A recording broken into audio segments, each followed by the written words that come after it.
Moon Podcast Escalation!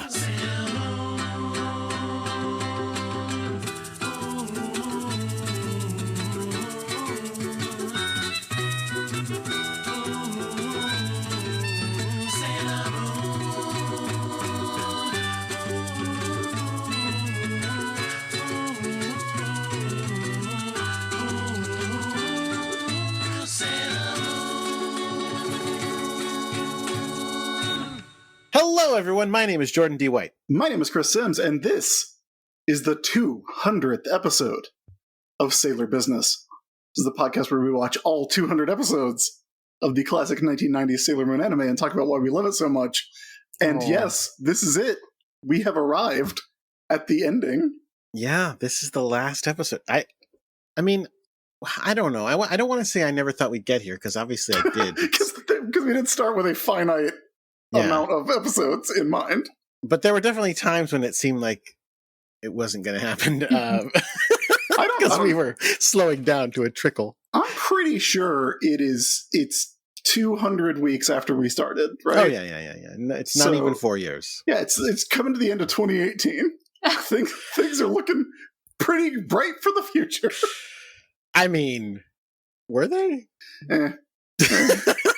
Like, we didn't know how bad it was going to get, but it didn't look great. Yeah, no. This show's been through a lot.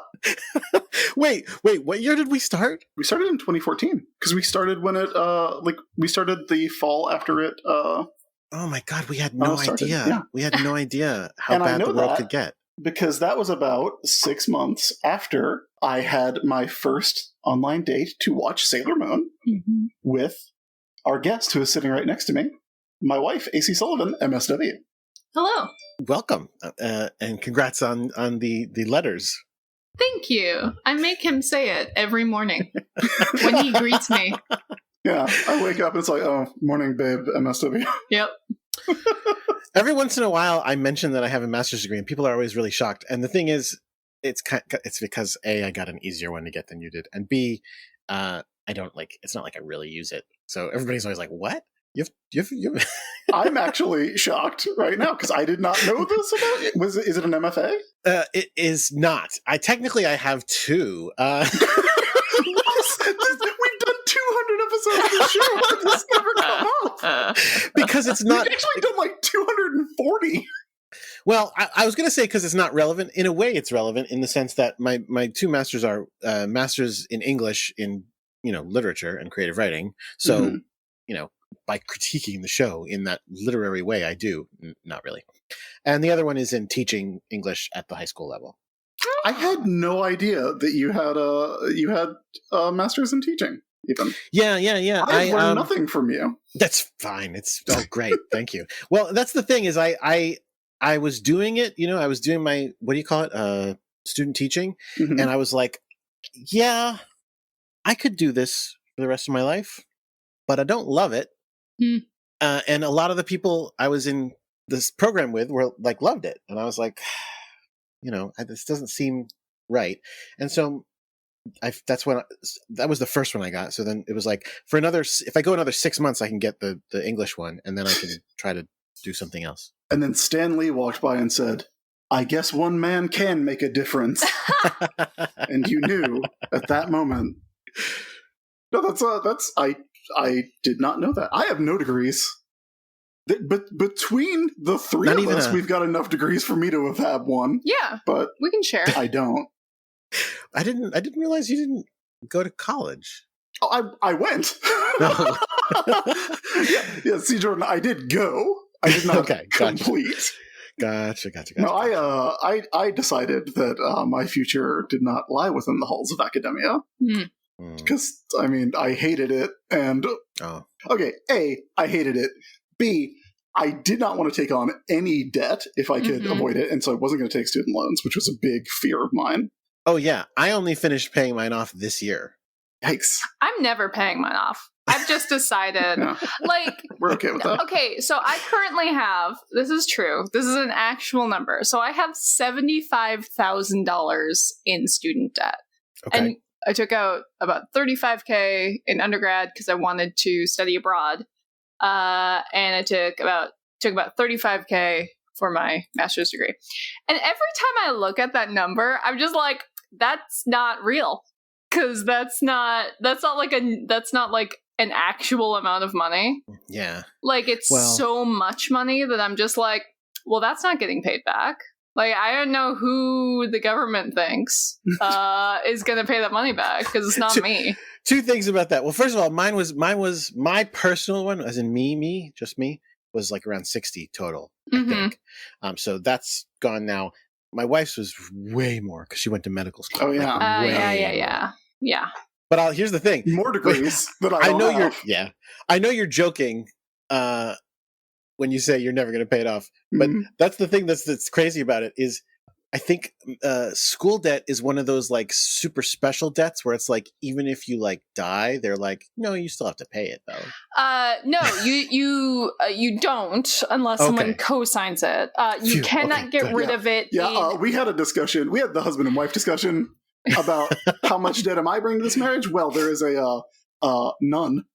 Because I am driving at the time 17-year-old Toyota Camry. Yeah. That I have paid off. How much debt are you bringing to the relationship? I mean, I'm not kidding though, because like not like I don't make my currently I don't make my payments because they're in. This is what the show's they're about. in forbearance, right? And like this is the show. And the this is the business part of Sailor Business. We spent 199 episodes on Sailor. Now we're going to do the business. Right. That's the transition we're making after this episode. That's the big news, everybody. The government has put a pause on like required payments, so I'm like, whatever.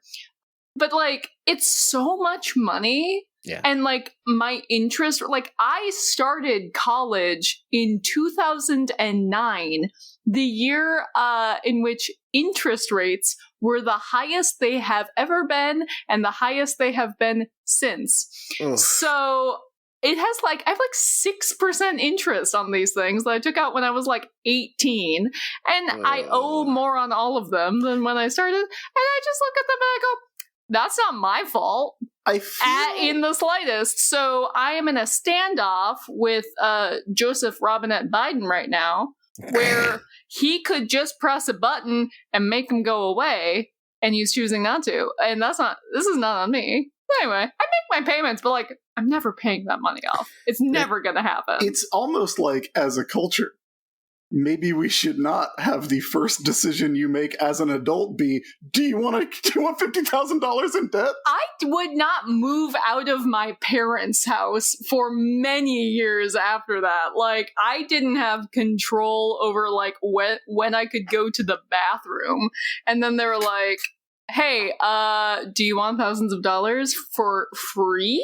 And I was like, yeah, sure. I don't know what the future is. I have no capacity for that. Right. And if there's one thing that we have learned in watching 200 episodes of Sailor Moon, it's that teens are capable of making some big decisions, but not all big decisions. Not all. No. So yeah, this is episode 200. Until an hour ago, I had no idea how Sailor Moon ended. I hadn't seen it in like 10 years. 10 years, I saw it like once 10 years ago, yeah. Yeah, you were watching this like when we first like started following each other on Twitter. Like you were getting towards the end of it, and that would have been like 2010, like mid 2010. Because I think we talked about it at New York Comic Con that year when I came up in October. Yep. And I told you Fantastic Four 1 through 50 should be free. I don't remember that. Did we talk about this on the show last time? No. It's like one of 3 times we've hung out in person. Oh, that's true. Yes. The first time we were at a bar. It was New York Comic Con, and I was drinking, and I said, "Hey, you work at Marvel, right?" And you were like, "Yes." And I was like, "Fantastic Four 1 through 50 should be free." And you were like, "Why?" And I was like, "Y'all made your money," which is a very compelling argument, I think. Yeah, I don't know about that. Listen. It's necessary to understand the language of comics. You get more people speaking the language, more people will read the comics. That's my theory anyway. That's a good theory. Honestly, I love those comics. I don't know that they're the best intro to comics that exists right now. I don't think they're the best intro to comics, but I do think they are. I wouldn't say they're fundamental. I will say reading those first 50 issues of Fantastic Four up to when Galactus shows up, that will tell you everything you need to know about superhero comics. Yeah, but I think there's such a steep learning curve getting into that old feel. But that's why you make them free, so that people can check them out at their leisure. Well, you know what? They're sort of like they're free if you go on Marvel Unlimited. Yeah, if you pay for them, in the same way that Netflix is free. Exactly. I mean, look, it's a way to trick your brain. Yes. Look, I am a fan of the Marvel Unlimited service. I will not say a bad word about it. Everyone should get Marvel Unlimited. Marvel Comics never talks about it, so nobody knows it exists. It's $80 a year. You can read all the Marvel Comics you want. Anyway, why are we taking such a roundabout way to getting to talk about this episode? We don't want it to end. It's true. I didn't even load up Crossroads in the soundbar. I don't know what that is. It's Bone Thugs and Harmony. It's the thing I play when things end or die. Oh, we've never had anything end before, so. Yeah, that's true. I play a lot more on Xena Business where people get got more often. Gotcha. Before we get into the 200th episode of Sailor Moon, there's something that I used to do way back at the beginning of the show that I think is kind of necessary to do now. Because if anyone's checking back in on us, or God forbid, I know what it is. Yes? Tell us about the manga. Oh no! That's not. That's not what I'm doing. Promise to play a video game. No, hey, that was not in my hands, was it?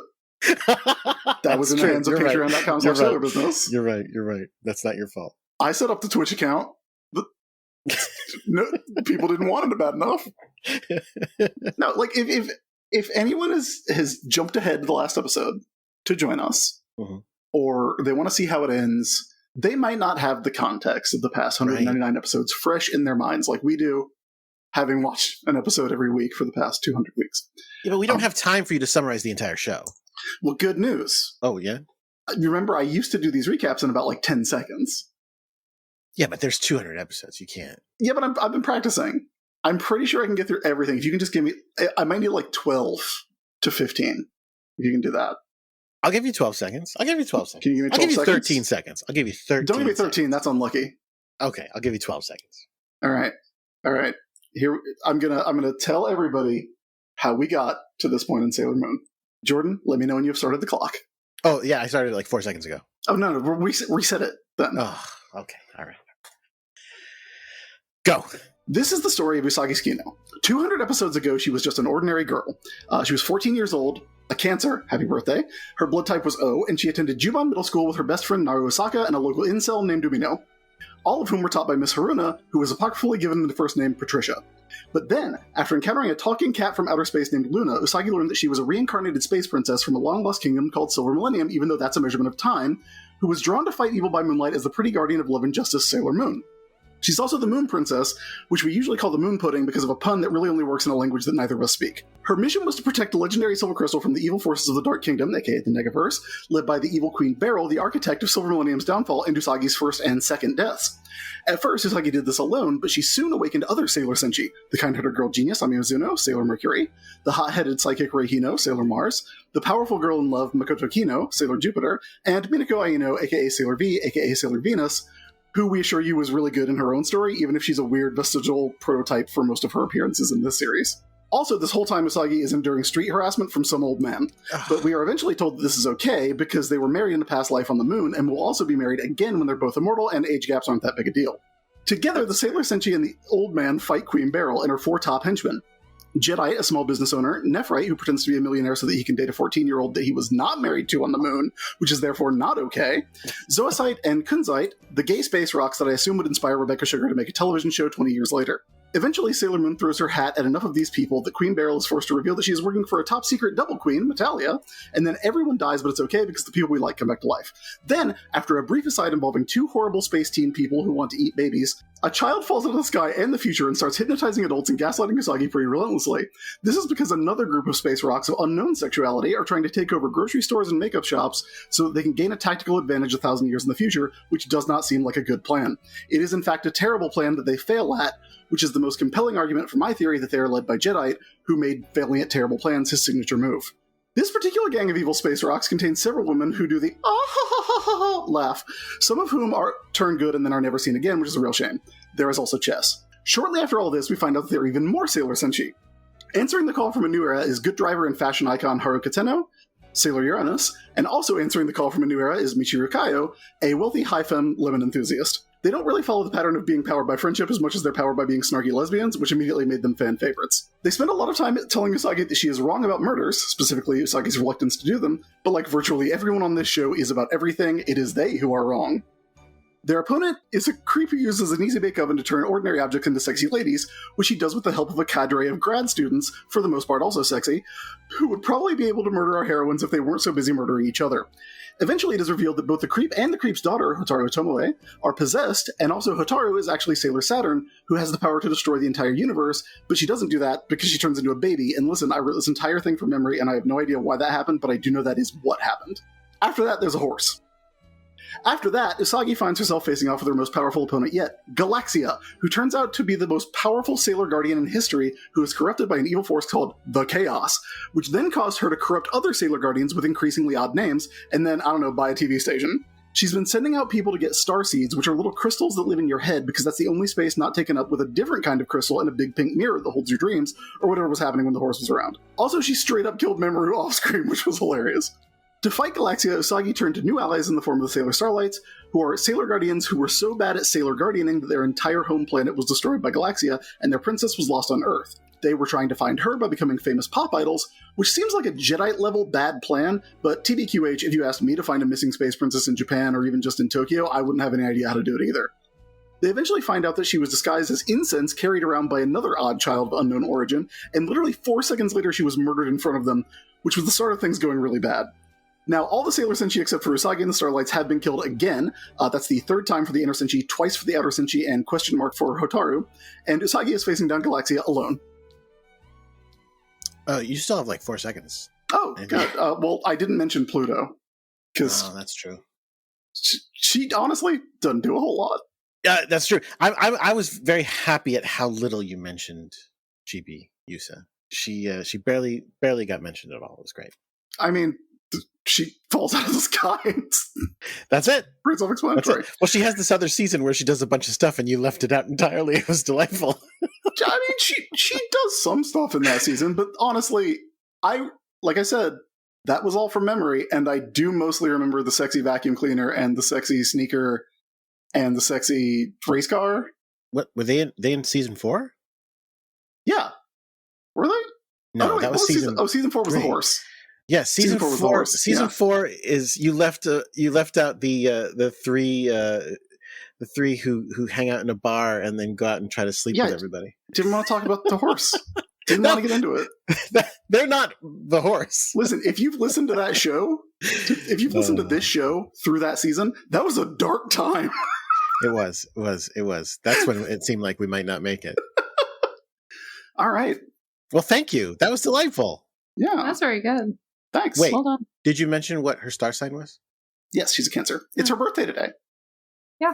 Hooray! Assuming everything goes to plan. Assuming everything goes to plan, which it did. We pushed it back to the time limit, but obviously it all went okay because this is the day that it kind of has to go up.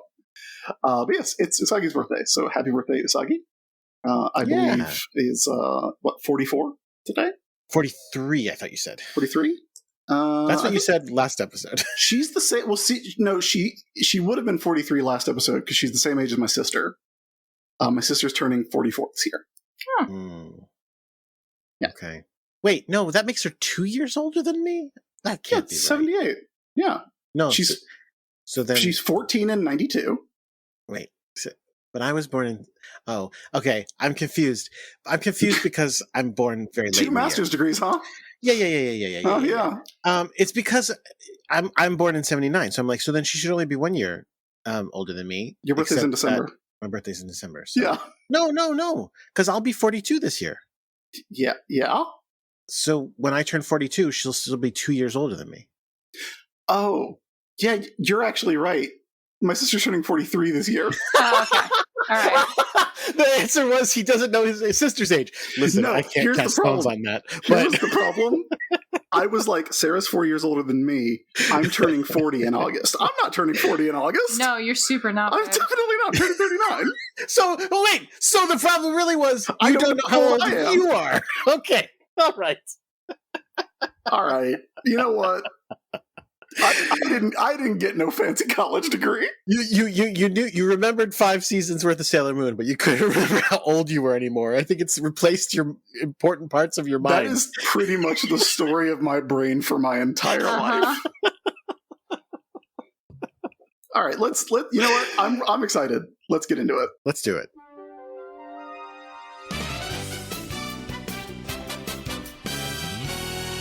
So, as previously mentioned, this is episode number 200, the final episode of Sailor Moon. Well, actually, I guess it's the final episode of Sailor Stars. It's really both. It's both, yeah. It is called Usagi's Love, The Moonlight Illuminates the Galaxy. It was written by Ryota Yamaguchi. It was directed by Takuya Igarashi, and the animation director was Katsumi Tamagai. Buddy? Yep. This is an episode. Let me tell you. Do you want to name it? Do you want to give it an American I guess name? we better. Yeah. Geez, I forgot. I mean, it would if this was brought to America by Viz or brought to America by Deke, it would 100% be called So Long Sailors. That's it. Yeah, that's a great one. I mean, obviously, it would never be brought over by Deke. Yeah. Yeah. Usagi is like distressingly nude for most of this episode. My goodness. Not like I don't feel like she has to be nude. Yeah, no. I guess we'll talk about it when we get to that part, because then we'll have a little bit more context. But it doesn't help. There's going to be a lot of asking why, and I think a lot of not answering. Yeah, I do want to say, hey, listeners of this show, thank you. Thank you for not telling me how this show ended. No one spoiled anything about this. So, thank you. Wow, that is impressive. For not telling me that this series ended with Usagi transforming into a literal angel and fighting a literal devil with a sword that was a baby. That's weird. It's pretty great. So let's go through it. Okay. This is where it all began. So it starts with Galaxia sending away the light of hope. It starts with its own recap. But this is a recap of things that we never saw. Right, so it's just a cap, exactly. I guess. Yeah. I mean, it's stuff we sort of found out at the end of last episode, I mean. Yeah. So Galaxia, still kind of a good person, sends the light of the hope out and says, hey, light of hope, go out there. Make somebody happy someday. Hey, light of hope, you're gonna find yourself a nice person, settle down. There's plenty of fish out there for you. It's not you, light of hope. It's me. It's literally her though, because she sealed away the chaos inside her body. So that light of hope, it's Chibi Chibi. For many episodes, Chris has been asking what Chibi Chibi is, and I knew that we would kind of find out, but I didn't remember the details. And the reason I didn't remember the details, I think, is understandable, because this episode, like a lot of the endings of seasons of Sailor Moon, and like I learned recently, all of Sailor Moon kind of is in the end, it doesn't actually make sense. It just kind of like feels at you. Yeah. Yeah, there's a lot of feeling at you in this episode, which honestly, I know we usually save this for the end. Not bad. It's not a bad thing for Sailor Moon to like just be like, this is a feelings one, everybody. Yeah, I think the problem is that my experience watching it 10 years ago, when I was already way too old for it, and now I am much older. But my experience watching it then, like I was just watching it on my own because I wanted to watch it and because I wanted to recapture some of that feeling of being young and watching it, obviously. But watching it now so that I can do a podcast and talk about it is just so different, and it engages my mind in a way that makes the show work less, if you know what I mean. Yeah, because it doesn't make a lot of narrative sense. No. I will say that. But I will say, it's beautiful. I'm glad that I got the experience of watching this to talk about it on the show without ever having seen it before. Oh yeah. Like I genuinely am glad that nobody spoiled me on this. And babe, you watch me watch this. Mm-hmm. And I went through a lot of emotions. You really did. Yeah. Wait, AC, I'm assuming you've never seen it, but I don't know if that's true. No, I never have. I've seen the first arc probably 10 or 20 times all the way through, because that was what was available to me growing up. But yeah, no, I had never seen it. It was a lot. It was a lot. I was not expecting it, that's for sure. I was not expecting certain aspects of it, like say persistent nudity. Yeah.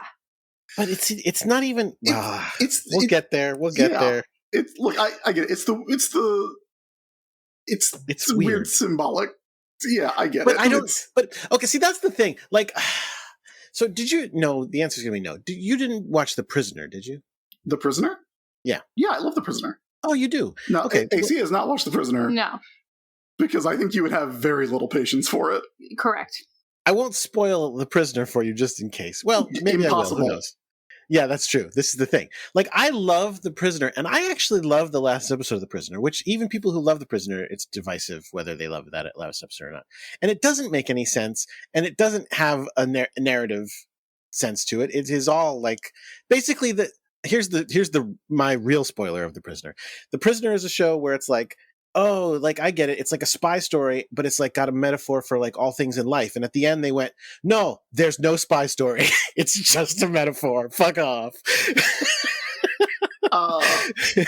It only works on one level, and it's not the normal level that things only work on.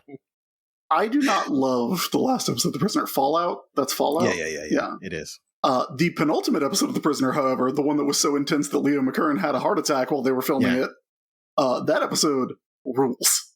Yeah, it's a great one. It's a great one. I think they're both good. But so anyway, I love that. But like for some reason, I want this to make a little bit more more sense than that. I don't want Sailor Moon to be 100%. Listen, guess what, everybody? It was just love. Don't worry about it. Like I want it to be like, come on, but a little bit more. I genuinely did think we were going to get action in this in a way that we did not. Okay, all right. Like, well, I'm sure we'll get to in a second. But I mean, because you know why? Because we have kind of agreed that like the perfect expression of Sailor Moon is Sailor Moon. What is it? R? The R movie, yeah, which ends with like annihilation beams. It ends with Usagi standing on an asteroid, surrounded by her dead enemies as it burns up in re-entry. Yes, and it's great. Kind of the opposite of what she does here. Well, here is my problem. Like, we're kind of getting this out of order because honestly, not a whole lot happens in this episode. Yeah, in keeping with the last like 6 or 7 episodes. Yeah. There's a bunch of like really beautiful shots and like a bunch of like. I would say way more happens as kind of an epilogue than what happens in the first 3/4 of the episode. All right, then we should probably just go through it, right? But what I want to say is, please. Like you said, it ends up being like, oh, like Usagi's not gonna, fighting doesn't give anyone anything. Is what she says. It's like fighting is bad, and she's not going to fight.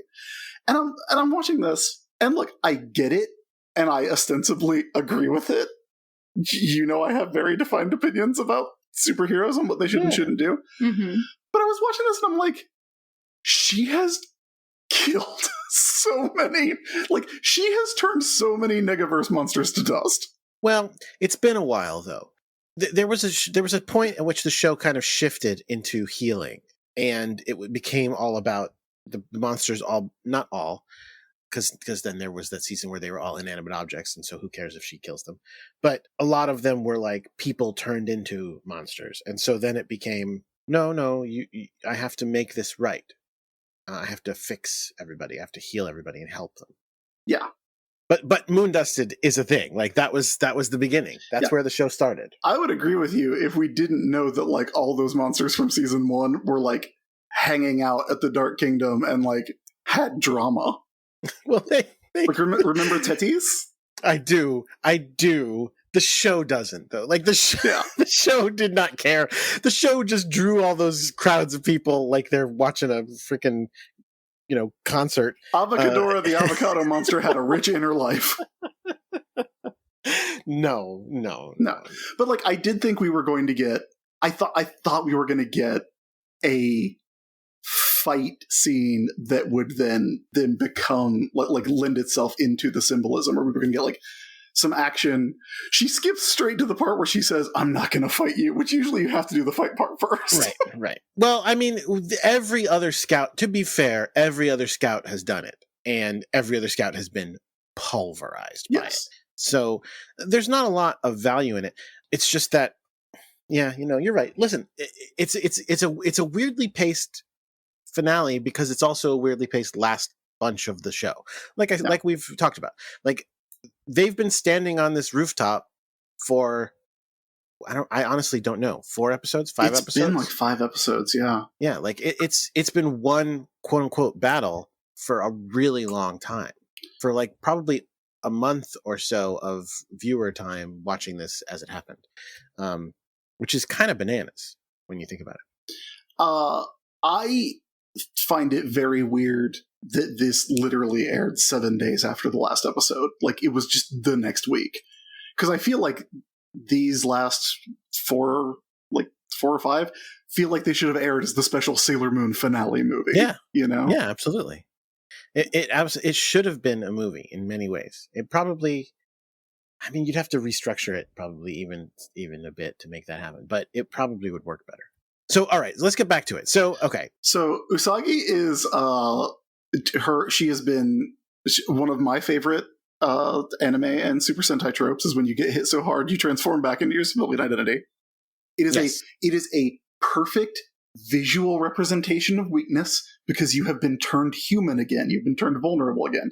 In Usagi's case, the transformation only goes about halfway. She's got them ribbons on.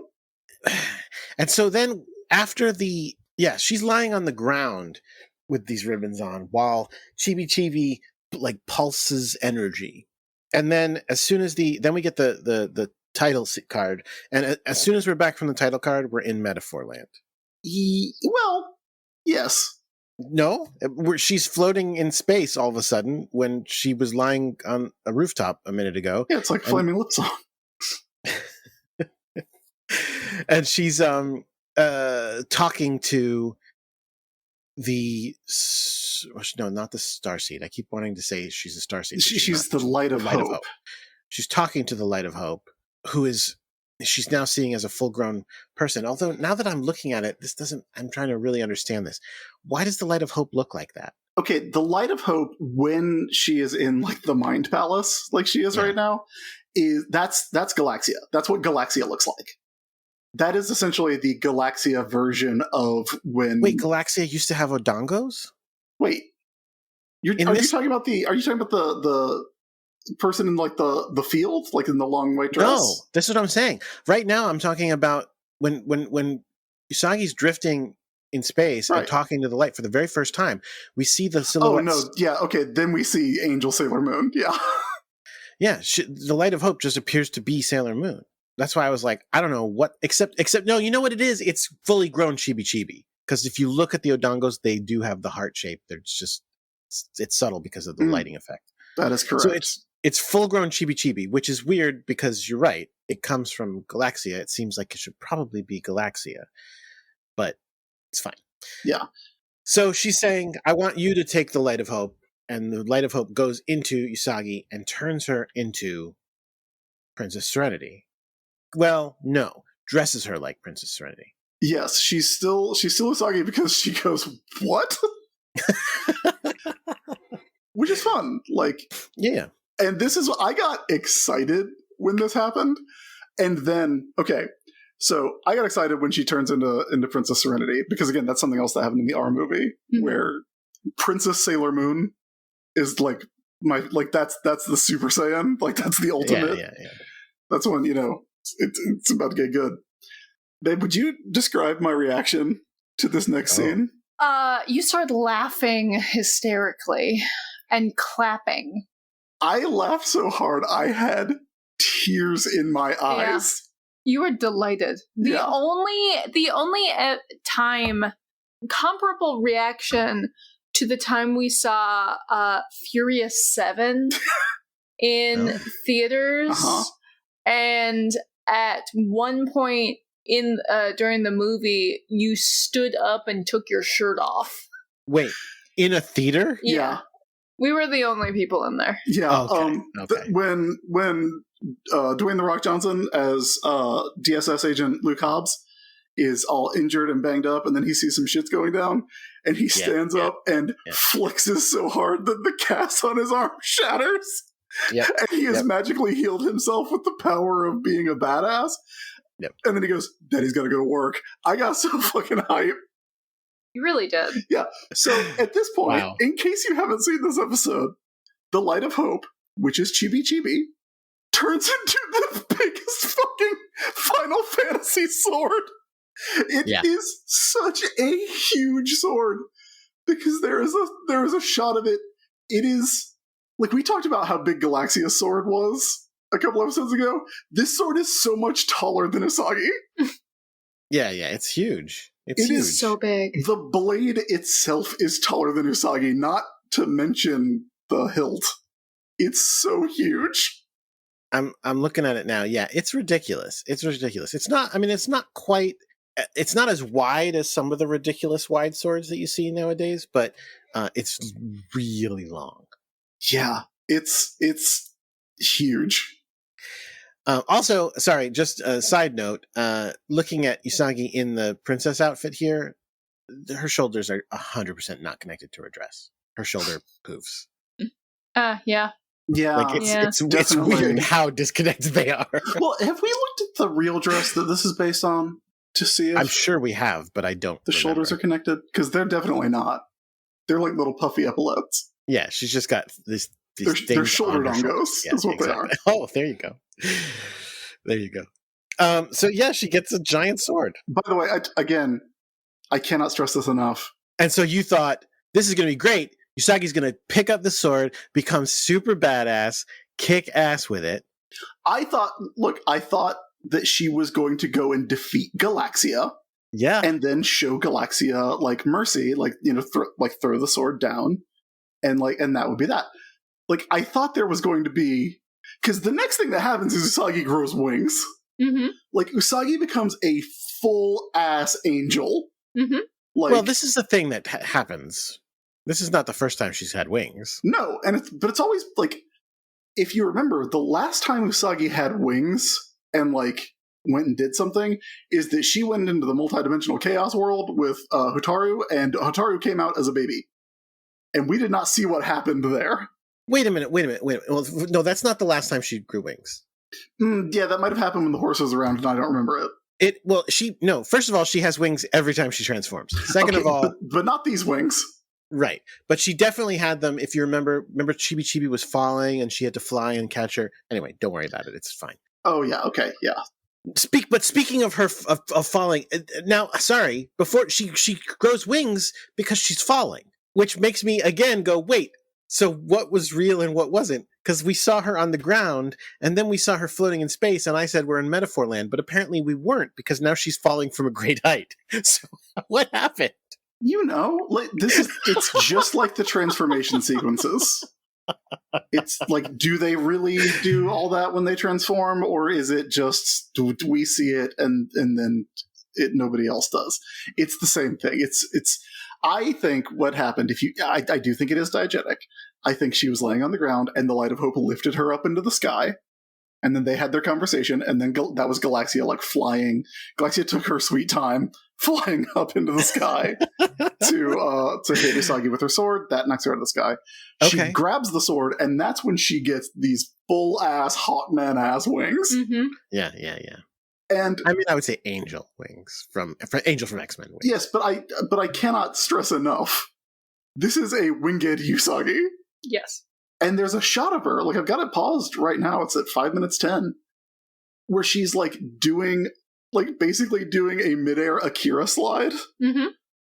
And I'm like, oh, she's gonna go fight her, but, like, she's gonna be fighting her with the power of love, and, like, all of her friends with her, and, like, the sword is a baby, so, like, it's okay to fight somebody with a baby. Yep. But instead, she just kind of dodges out of the way, and Galaxia smashes into the ground. Yeah. Also, I'm glad, like, Usagi can fly now, but she has wings, and so that's fine. It's not like all those other times Usagi flies for no reason. Mm-hmm. Right. Good call. Good call. Yeah. So then something happens that kind of is what we were expecting / wondering if would happen. It's not exactly a double queen situation, but it's close. It's definitely a this isn't even my final form situation. Right. Where Galaxia, her little wrist things shatter, which I don't know why that happens, because that's what she was using. Like, she was using those for, like, to shoot laser beams out of, right? Like, I mean, it looks cool, don't get me wrong. Well, on other people, those things allow them to live without a starseed. So I think it is connected. I think the Light of Hope is kind of her starseed, right? Right. And she sent it away.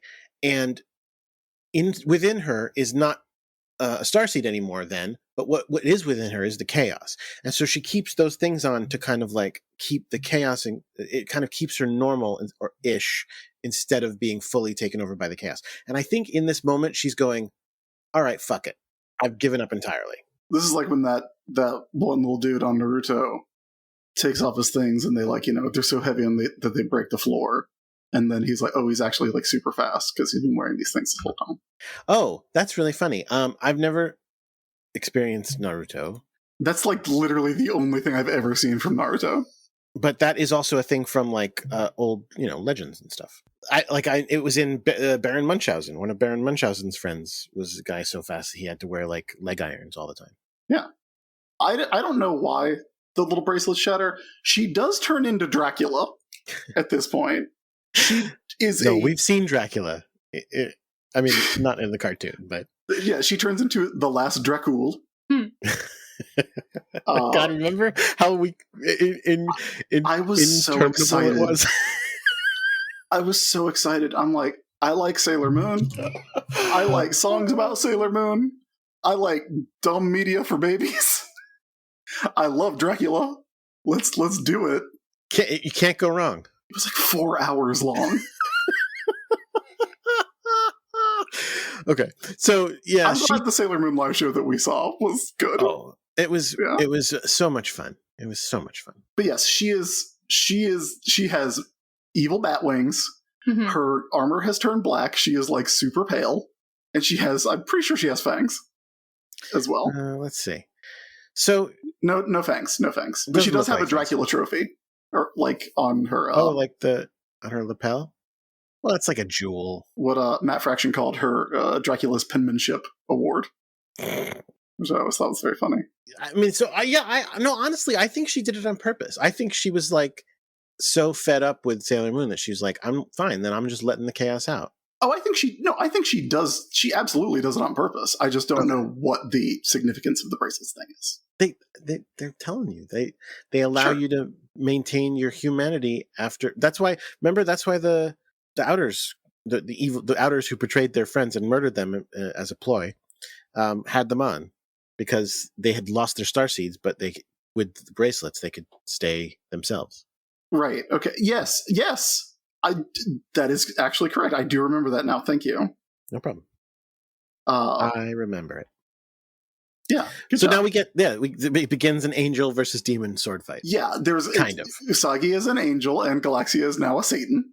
Yep. And this is great. And I thought it was going to happen because we even get a voiceover from the Light of Hope, aka Chibi Chibi, aka this gigantic sword. It's like, oh, that's not Galaxia anymore. Yeah. That's the chaos. You gotta fight the chaos. And I was like, cool, rad, let's do it. Yeah, this is going to happen now. Nope. No. Which, again, I get it. And I don't hate it. It's just not what I was expecting. Light of Hope just keeps being like, will you do this? Come on. And Usagi's like, no. And Galaxia is like, you're going to fight me now. And she's like, nope. No reason to fight. We shouldn't be doing this. This is not how this has to go. I admire her commitment to pacifism. It is weird that she's starting now. Like, how many episodes? Uh-huh. How many episodes ago did she blast somebody? Like, it wasn't long ago. No. It would probably be like 6 episodes ago she blasted somebody. Also, I feel like if ever she was going to get a pass, yeah, all of her friends and her past/future husband are dead. And her kid. And her kid. Mm-hmm. Well, her kid isn't around. We don't know what's up with her kid. Well, if she killed her future husband. Right. Fair. That's fair. Well, you know what? Here's the thing. You know what? I just am realizing, though, while you're right, it would make much more sense for her to just go, no, I'm actually going to fight you. If she had won in the traditional way, all of those people would still be dead. Yeah, but that's why I'm saying, like, she doesn't have to fight her to the death. But it's, listen, is not the way I would have written it. So then they do like the slash at each other and they kind of freeze. And then it turns out that Galaxia has shattered the sword, which then turns back into a baby. Hold on. You missed the part where what did I miss? Usagi draws first blood by accident. Yeah. Usagi is holding up the sword going, no. And Galaxia is like so determined to sword fight that she runs up and stabs herself a little bit on Usagi's sword. Which is preposterous, but there you are. Usagi's trying to resist her own berserker rage. Like she's just desperate to not fight, and yet is the one who stabs the other. And it's fine. So then, as you said, Galaxia shatters her sword. Yeah, and then in what is a pretty amazing transition to the act break, Usagi goes, "Fighting's not the only way to settle things," and Galaxia goes, "What?" And then it's immediately.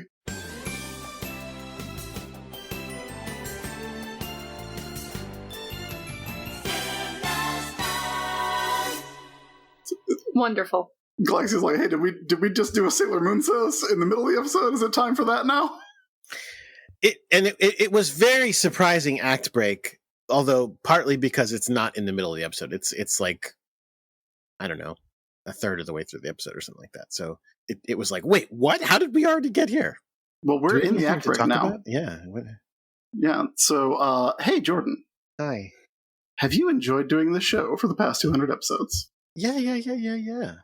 I mean, some of them in there were a little rough, but for the most part, yeah. I would say I've enjoyed doing this show for like maybe the past 30 episodes, and then maybe the first 120 episodes or so. Have you been enjoying the show? Yeah, why not? Listeners have also been enjoying the show. That's true. You know how I know? How? Because they've been going to patreon.com/sailorbusiness, and they have been supporting the show as a patron for as little as $1 a month. And I want to say as much as 60,000. Nobody has done 60,000. If they had, we wouldn't be doing this episode. Like, that was the pledge. Wouldn't that have been the best way to end it? Yes, it really would have. But unfortunately, it's too late. We did it anyway. But we are thankful for our support. People support it at different levels. They get different exclusive stuffs. Like relatively recently, we did a commentary episode that only was available for our patrons at the $5 level, I think. Yeah, and above. $5 and above. You got the we did 2 commentary episodes for the regular feed, and if you like those, there is a third one, this patron exclusive, that went up on Monday that you can go listen to, where we talked about the tennis ball Sailor Moon episode. Yeah. Which is great. Guess what? Holds up. I'll tell you, watching those 3 season 1 episodes definitely made me go, oh, right. This show's amazing. And it did make me want to be like, let's do it again. Let's just do let's do all commentaries this time. It's faster too. Fair. Anyway, thank you for supporting us all this time, as long as we've had the Patreon anyway. Yeah, and I would specifically like to thank our newest patrons. We have Jeffrey, new patron. Thank you, Jeffrey, very much. Yeah, we've got Amanda is a new patron, getting a pin. Oh, thank you very much, Amanda. Nate is at the $15 level as well, so thank you, Nate. Oh, thank you, Nate. That's awesome. Well, are they getting tennis balls, or are they getting something else? A lot of people are still getting the tennis ball. People love the tennis ball. It's a great pin. It's a great pin, no joke. But Tuxedo Melvin with his little tempura shrimps, pretty good too. I think I wore the tennis ball Sailor Moon pin for a live stream I did that was live streaming the green carpet of the Hellfire Gala. I put that pin on. Listen, it is an iconic fashion accessory. Truly. we have a lot of pins, and legitimately, I think Katie's design for the tennis ball Sailor Moon is like it's my favorite pin I own, I think. I mean, I really do love Axari, though. The Axari one is good. The Tuxedo Melvin is good. It's just something about Sailor Moon as a tennis ball. Yeah. It's very good. It's really cute. Yeah. But thank you, listeners. Thank you for supporting the show at patreon.com/SailorBusiness. If you've enjoyed it, that's a great way to let us know, especially given our earlier conversation about finances. It's fine. Take it up with Joseph. Yeah. He's not on the Patreon either. Yeah, I was going to say. No. He's not. He's failing us all right now. The least he could do. Really? Maybe he should start a Patreon, and if enough people That's pledge... called taxes. All right, let's get back to the episode.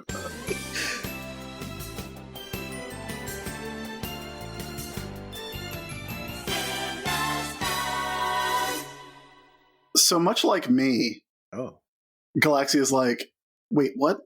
I thought, are we not? It's like we got about 15 minutes left here in the series. We gonna fight or what happened to Usagi's clothes in the act break? That's a great question.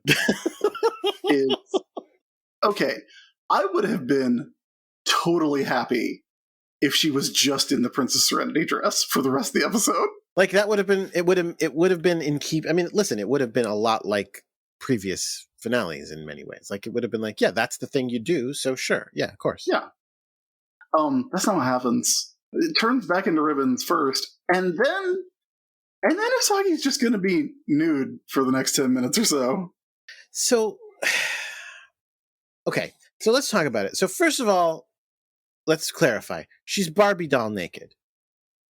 Yeah, she is featurelessly nude. Like she's very full frontal nudity, but like, you know, she does not have nipples. And if I remember, am I misremembering that at one point we saw her nipples in the show? I don't think we did, because like I remember, like I think I know what you're talking about. That was the one where like she and Chibiusa are both like floating nude in a void, right?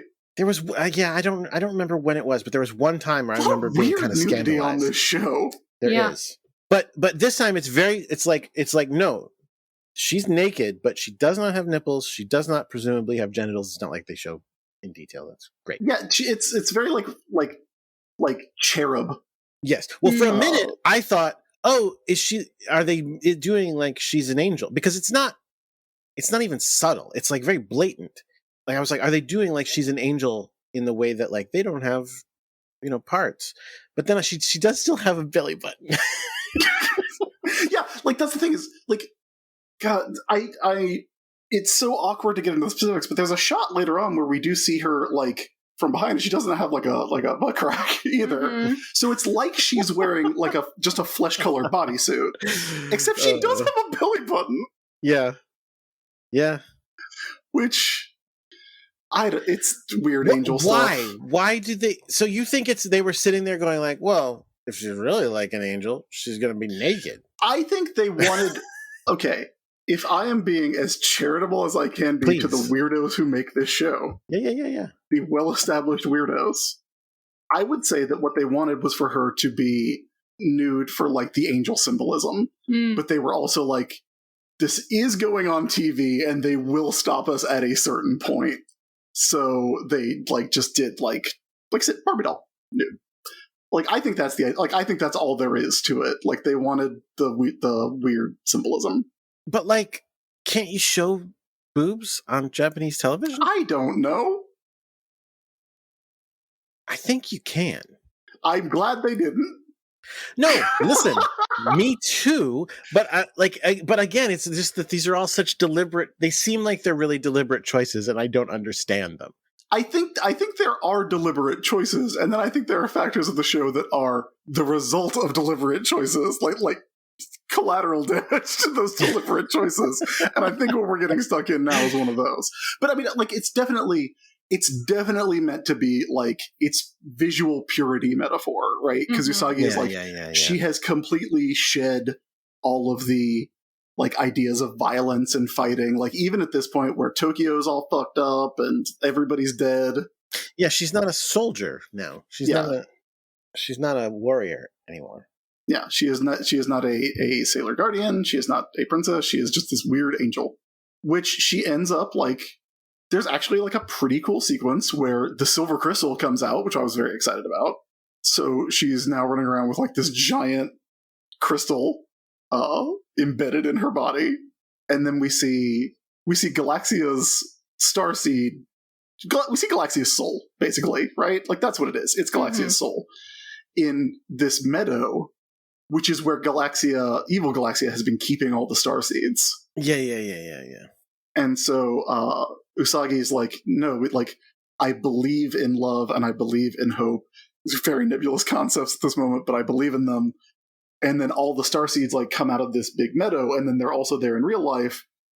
And then Angel Usagi flies down at Galaxia, and Galaxia swings her sword at her, and Galaxia's sword shatters, and that's pretty fucking cool. Yeah. She basically like, again, so talking about things happening metaphorically, because you could say if it's literal, then it's telepathy, I guess. But because she like talks to Galaxia's soul. Yeah. She has like a conversation with it, right? Like yeah, like she talks to the real Galaxia while like the evil Galaxia is yelling at her. Yeah, which is pretty good. And then she like literally they do a Mega Powers handshake. Mm-hmm. Usagi flies down and like they grab hands, and it's like it's a really beautiful shot of Usagi with her angel wings and she still has her odongos and her giant pigtails, which I love. And it's like, there's the shot of her pulling Galaxia out of hell. It's really good. The visuals, weird as they are really good in this part, I think. Yes. And, and also they're playing the Sailor Stars theme song, which is dramatic and awesome. And then Galaxia explodes. Mm-hmm. And that hard candy shell of evil Galaxia gives way to the delicious nougat center of for real Galaxia. And just to like not to put too fine a point on it, the everything is in the bisexual pride flag colors in the background. Bisexual icon Usagi's Kino. I didn't notice that. So yeah, Usagi's thing that she says about why she won't fight is because, and this is stepping back just a tiny bit, but like she does this thing about like, I love this world so much. I care about this world and everyone in it so much that I can't lose anyone else, including you, evil person who killed everyone I care about. But she knows, I guess, through intuition or something, that like Galaxia has a goodness inside of her. This is the end of Return of the Jedi, kind of, right? Yeah, kind of. So there you go. Except Galaxia doesn't pick up her evil side and throw her in a hole. No, but it just kind of explode, vanishes out into space, yeah. Yeah. And, like I said, all the starseeds have risen up and are now kind of floating around them, and it turns out just those are everybody. So good news. Okay, I'm gonna be really vulgar for a second. Please don't. All right. Do you know what I'm talking about? Are you talking about the position of the one starseed in that one shot? How weird is that? It's pretty weird.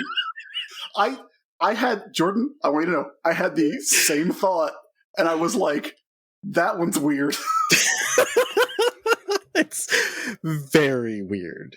Anyway, so this is all real. Yeah, no, this is all really happening. This is all really happening. Okay, well, that was kind of unclear to me when I watched it. But yeah, I think you're right. This is all real. Galaxia has turned into a Barbie doll as well. And they are both just kind of floating in the sky effortlessly, like high above everything, like very high above everything. Yeah. Yeah. So that's fun. And then you see the moon. Because, she's Sailor Moon. Yeah, I mean, come on. Yeah. But it's very bright moon. Like, it's definitely, like, very bright out. But I think it ends on a cliffhanger, right? By which I mean, they're like, hey, the chaos just left. No, the chaos is destroyed. The chaos explodes. Yeah. I don't think so. No, you're incorrect. Am I? Yeah. They're like, what happened to the chaos? Do you think the chaos disappeared? And their answer is, I think it returned to the place it was meant to be. And then she goes, then it's going to happen again. And they're like, yeah, but... Oh, they're saying the chaos is in everyone's hearts. And they're like, yeah, but you're strong. Yeah, they'll face it again. So this is like a cycle forever. Yeah, hey, it's the fourth world. Dark side is in all of us. Nice. Yeah. But you know what? So is Sailor Moon. So Galaxia just heads back out to space with a bunch of starseeds. Hey, is this still her galaxy? Does she still own and run the galaxy? I don't think she even owns the TV network anymore. Here's the thing. A bunch of people are going to come back to life right now. You all knew this was coming. Right. Because, all the Sailor Senshi come back to life. Memory comes back to life. Kaguya, or not Kaguya, but here's the thing. Whatever the princess's name is. It's pretty... You're right, we all knew it was coming because they didn't die. They disappeared when their star seeds were torn out. So, now that their star seeds are released, it's like, yeah, they go, oh, we're back. Like, we reappear. Yeah, also everybody can fly now. Here's my question. Because, look, everybody comes back to life. Even, the Starlights, who this episode has mostly forgotten about. Like, in a minute, they're going to be like, hey, we have to go back to our home planet. All of our friends are waiting for us. No, they didn't. That's not what they said. They said something even more confusing than that. But we're jumping too far ahead. Hold on. What I'm saying is, Tokyo got blown up. Right. Is Tokyo fixed? Well, the answer is yes, except that it shouldn't be. Like, there's no reason for it to be. The answer is yes, because we see scenes later of stuff happening, and everybody is, fine, and the world seems to be fine. Yeah, but is that, a couple months later after they rebuilt everything? Probably not, because, again, like you said, the Starlights are just leaving. Yeah. They're not going to stick around. They're going to see people picking through the rubble and go, yeah, we're going to go. It actually might be a couple months later, and I'll explain why when we get there. All right. But yeah. Everybody's back to life. No, but even there, I want to say, no, again, emotionally, I get it. Everyone's alive again. We all love each other, and that's how we won. Great, group hug. Except, hey, remember when you murdered me? A couple of them killed a couple of other of them. Right. All part of the plan. And again, Mishru and Haruka are like, "Oh, Sailor Moon, you did it! You did it without you didn't even throw a single blow. That's amazing." I'm like, "Where's the I'm sorry? Where's the apology?" Just like we always knew you could, kiddo. Yeah, Memoru comes back, and so all the Sailor Senshi and Memoru and everybody, Chibi Chibi, are all back. Memoru's armored up, not even back as Tuxedo Mask. Okay, yeah, he's back as Endymion, which I actually thought was really cool. Yeah, it's neat because that's I like to think that everybody kind of came back in their true forms, and so for the Senshi, it's as the Senshi, and for Usagi, it's I guess Usagi didn't die, but she's an angel now. Yeah. But for Memoru, it's his, noblest, most idealized self. The guy who died trying to protect Usagi on the moon when not the purple guy of the future. No, not that guy who sucks. Not the deadbeat dad of space. Well, I mean, the mom also sent the daughter back in time. Yeah, but we expect that from Usagi. She's not cut out to raise a kid. You know that. Legitimately, looking back, one of the funniest things in this show is when God Empress Queen Neo Queen Serenity sends that that note back with Chibiusa with misspellings. Yeah, and it's all the handwriting's bad and stuff's misspelled, and she drew a little bunny on it. That's good. That's good stuff. Yep. So yeah, everybody's back to life. We do see if we take everything as literally happening. Yeah. There's just 10. Yeah, there's 9 Senshi plus Darien, right? There's 9 Senshi plus Mamoru. Yeah.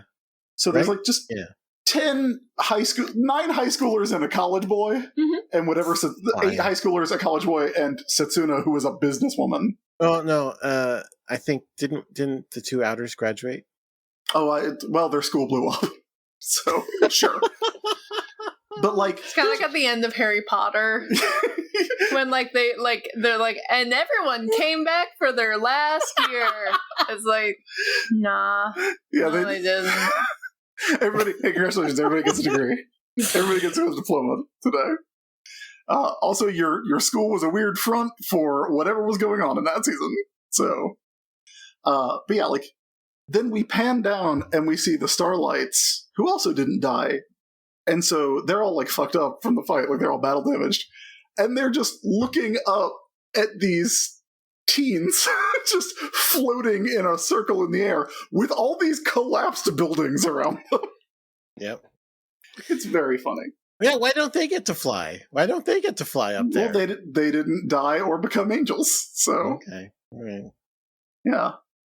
And they're like, wow, Sailor Moon, she really is a pretty guardian. Oh. And then the princess also comes back to life. The princess! And it would have been very funny if the princess then immediately died again. I mean, sequel. That's going to happen. So yeah, that's... Here's the thing. Mm-hmm. I was watching this, and I was like, huh. I was really expecting the show to get me, like, in the last moment. Like, I was expecting, like you said, it is an episode that feels at you. And I was expecting for it to really get me, because I am an easy cry. Yeah. We all wept at R. Yeah. Movie. And then we start going into the little epilogues, and I'm like, huh. It's not doing it for, it's more weird that this is the end of Sailor Moon than it's, like, emotional for me at this point. Because, it's the Starlights leaving, and I know people like him. I don't care about Seiya. I'm sorry. Don't care about Seiya. Don't care about Yaten. Don't care about Taiki. Well, no, those two are, like, real jerks. Yeah, irredeemable, pretty much. But at least Seiya is, like, kind of okay sometimes. I do like Seiya, like, through gritted teeth, going, I'm glad your boyfriend's alive again. That's cool. Yeah, I'm gonna go to another planet now. But yeah, don't they say, like, we're going back to our home planet because our friends are there? Something like that, but then it gets weirder. Hold on, let me find it. He says, I'll never forget you, and Usagi goes, we'll always be friends. Which is... And everybody gives her shit, yeah. Yeah. Yeah, but you're like a brother to me, Seiya. He didn't... I mean, that's the thing, is that he didn't really have a chance, like... No, no, Seiya was fighting space and time on this one. Seiya was really fighting destiny. I just don't know why Ray's not over here being like, who's single, though? Is this gal, Ray Wait, where did they say it? Did I miss the part where they said it, or did they say it at the end? I think they say it... They walk off into the sunset. No, I must have missed it. And then, weird. Okay, wait, here we go. Yes, our friends are waiting for us on our home world. We'll create a new world. Wait, what? Yeah, so that leads me to believe everybody came back to life, but, like, all the physical damage to the place is still done. What? That makes even less sense. I mean, not really. If she's, like, tearing out souls, but also, like, demolishing buildings. No, but hold on. She's not tearing out souls. Nobody has souls, by which I mean starseeds. Nobody has them. Remember, that's the whole deal. Only Sailor Scouts have them. Oh, yeah. So everybody else on their planet should just be dead. Yeah, and so should all the people who were also on the plane with Mamoru. Yeah. Well, the plane didn't actually blow up. It got taken into Galaxia's multidimensional chaos world. That's true. Yeah, no, everybody should be dead. Like, I mean, but that's the thing. It's a good episode title for this one. Everybody should be dead.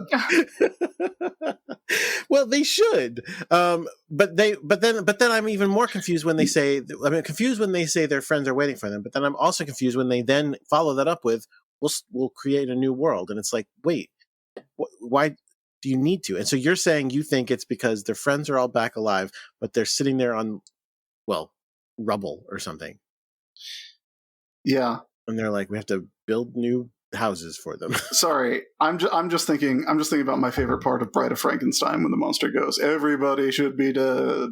It's a funny joke. That's good, babe. Good job. Thanks, babe.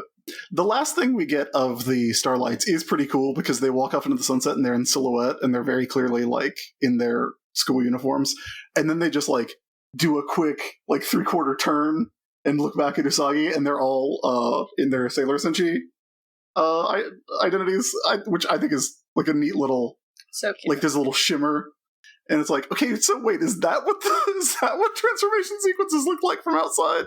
Are we just seeing them slowed down? It happens so fast. And then for a moment, I actually thought they were going to end the Sailor Moon series on the Outer Senshi. Because it really seemed like that was going to be the end of it when this Outer Senshi have their little moment. Well, there's a bit right after right when the Starlights are getting ready to leave that I really like. Have you ever seen the last episode of Brave and the Bold? No, I've never seen any episode. Okay. It's good. You should. I think you would really like it. But Brave and the Bold literally ends with like Batman turning to the camera and telling the kids like, "Hey, I'm done, but don't worry because there's always going to be some kind of Batman here for you. You know, hey, there's going to be a new show in a little bit. Nobody's going to watch it. It's going to get canceled after like half a season. It's on HBO Max now if you want to watch it, but nobody does." But like he says like, "Hey, boys and girls, like don't worry because I'll always be here for you," and it's really cute. And it really, like, I watched it at the gym and I started crying while I was on the elliptical machine, which is the worst. Oh, it was terrible. But the scene where all of the Inner Senshi are saying goodbye to all of the Starlights, it's shot so that they're like staring straight down the camera, like saying stuff like, "We won't forget you. You can come back anytime and visit." You know, I didn't make that connection. Yeah, I thought it was a really nice, like, Ray going like, "Yeah, come back and see us," and Usagi going, "We'll be waiting." I was like, oh man, that's like a really good bit because that is very like they're very much talking to the Starlights, but it's a very nicely done last shot of a show. But yeah, then we get the Outers in their car, and you know what? A family can be 2 lesbians and their daughter and Setsuna. 2 of whom killed the other 2. 2 of whom killed the other 2. And 1 of whom tried to murder the universe, but you know, whatever. Yeah. And Setsuna, who really isn't that bad. She just, well, I mean, I was going to say she just sucks at her job, but technically they all do. Yeah, they're very, if they were good at their job, we would not have a show. And, we do. I mean, and we get a really cute moment where they see a shooting star, which are actually the Starlights, and Setsuna goes, "What'd you 2 wish for?" And Haruka Michiru goes, "We don't wish for anything. We don't need anything. We're good, actually." I wished for their spin-off where they actually are awesome. Same.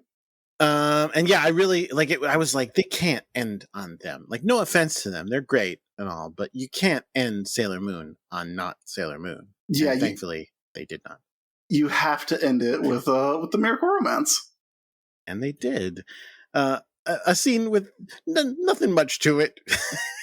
Usagi just asking if Mamo loves her, and him saying, "What does he say? You make me feel." He says, "Yeah, I feel better just by being with you." Yeah. Which, that's it, everybody. That's Conquer Space and Time. That romance. All right. And that's this is where it got me, and I think it happened because I wrote the recap like right before I watched the episode. Yep. It ends with, "My name is Usagi Tsukino. I'm 16 years old in my first year of high school. I'm a bit of a klutz, and I guess you could say I'm a crybaby, but I'm secretly Sailor Moon." And it's like ending it on the same thing they started with. That shit gets me every time. Like, oh. Well, and then even more to me, punctuated by going into the original theme song. Yeah. Which we haven't heard in 50 episodes or something. Yeah. And did you notice that the credits are all new stuff too? Oh yeah, all the new pictures, absolutely. Yeah, so we get they play Moonlight Densetsu, and then we get pictures of the scouts hanging out with each other. One of them is a picture that is on the table next to a wine glass. It sure looks like a wine glass.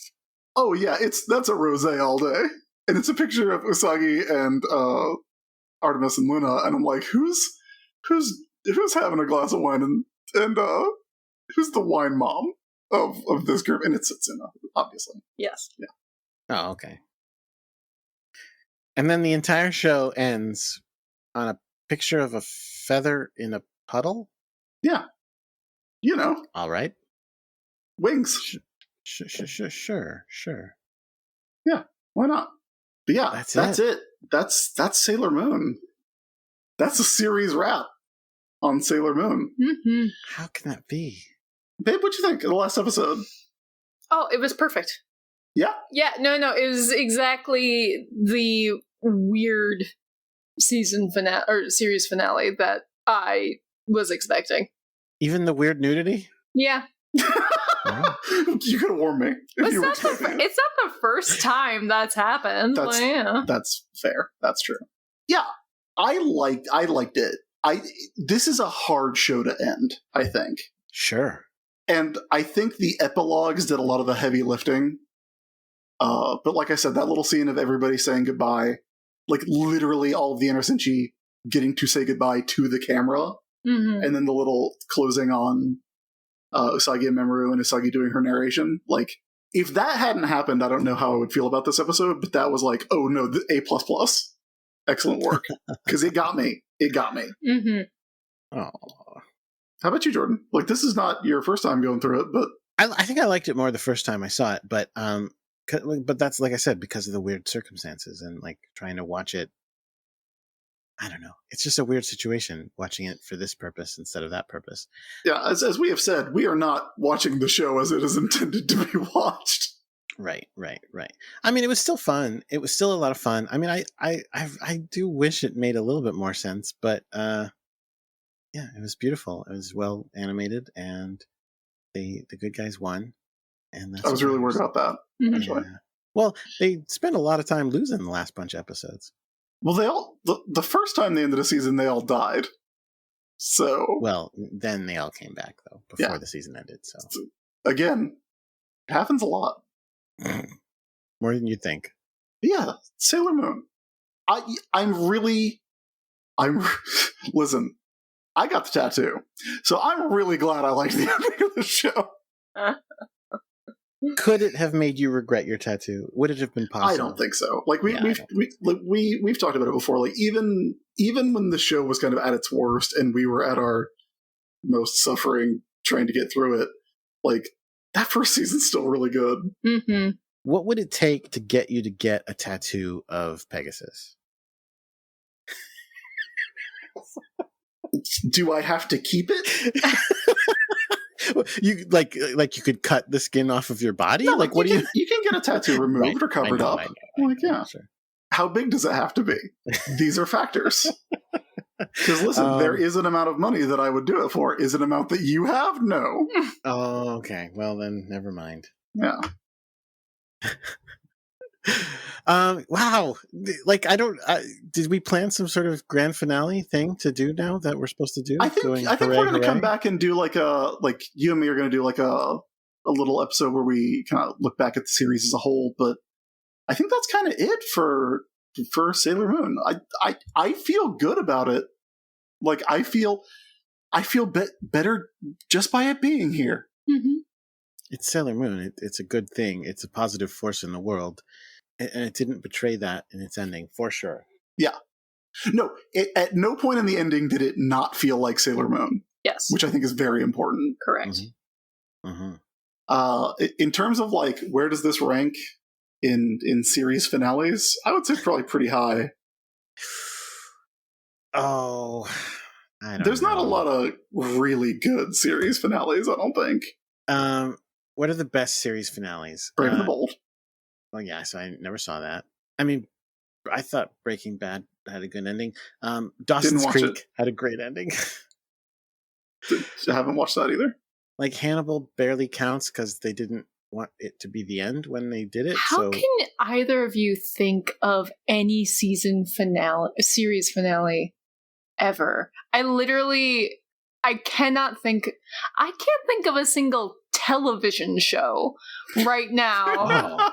I mean, like when I'm asked what's like a really great season finale of a television show, and I'm like, I've never watched television in my life apparently, because the only thing that's coming to the my addled, melted brain right now is Friends. Did that have a series finale? I don't know. Yes. I've never seen that show. I don't remember. I don't think I watched it because I think I was over sitcoms by then. I am both too young and too old to know anything about Friends. So that's my thing. It's Friends.